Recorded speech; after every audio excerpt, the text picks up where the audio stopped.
$125 billion.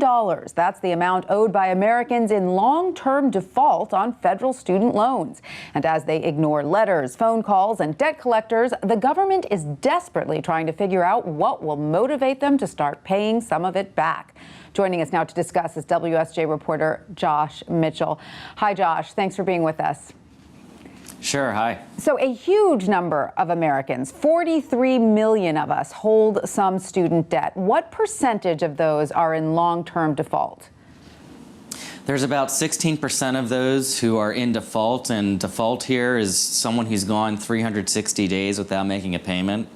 And there's a lot more people who have gone maybe 6 months. So, but the longest term defaulters, there's about 16% or 7 million people. All right, so that's significant. What are the effects this could have on the overall economy and on individual taxpayers like you and me?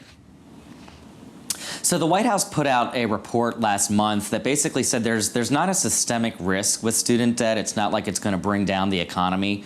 But there is a cohort of people here that could drag the economy. These are, this is a significant number of people who are damaging their credit. They can't buy cars, they can't buy houses, they can't move to better jobs. And so the concern here is that this is kind of like people who went through foreclosure in the housing crisis, where it's just a cohort that presents a drag on the economy. The problem is that there isn't really a foreclosure process here. Most people with student debt don't have bankruptcy as an option. Right, and in your reporting, you uncovered some of the reasons that various borrowers aren't repaying. The reasons are complicated, correct? I mean, some seem to be victims of unscrupulous for-profit degree mills. Right. So the Obama administration has said, look, we just need to reach these people. They're hard to reach. But I think one of the big issues here, and this is not everyone, but there are a number of people who feel that they were deceived by their schools. They feel that the government here acted like a predatory lender. Mm-hmm. There are a lot of people who went to for-profit schools. These schools, they promised them that they would get a great job afterward.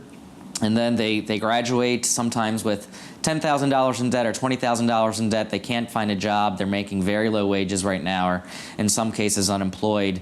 And they say, why should I even pay back a penny when the degree that I got is worthless? Right. And so it's pretty interesting. Yeah. Oh, sorry. I was going to say, so these people almost hold it as a point of pride that they're not going to pay a penny back, right?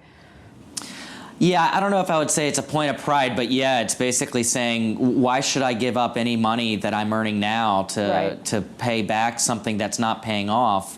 And what's interesting is that the Obama administration here is saying, look, there's no reason for you to default. If you default, that's the worst outcome because it's going to hurt your credit.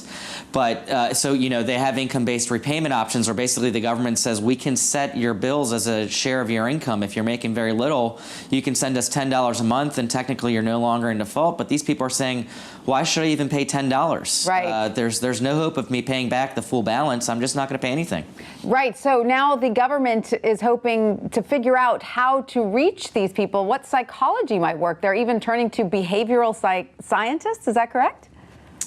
Right. So the government has a team of behavioral scientists that are trying to get in the heads of these people. They're conducting experiments. One of the experiments is, what do you write in the subject line of an email to get people to actually open up the email, just so that you can get in contact with them to say, look, here are your options. Again, the government is trying to convey the message as much as possible.